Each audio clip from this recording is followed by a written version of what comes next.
స్నేహం కోసం ఇచ్చిన మాట కోసం, స్నేహం కోసం ఇచ్చిన మాట కోసం దేవుడు కట్టుపడ్డాడయా.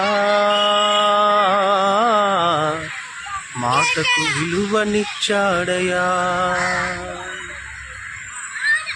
దేవుడు కట్టుపడ్డాడయా. మాటకు విలువనిచ్చాడయా.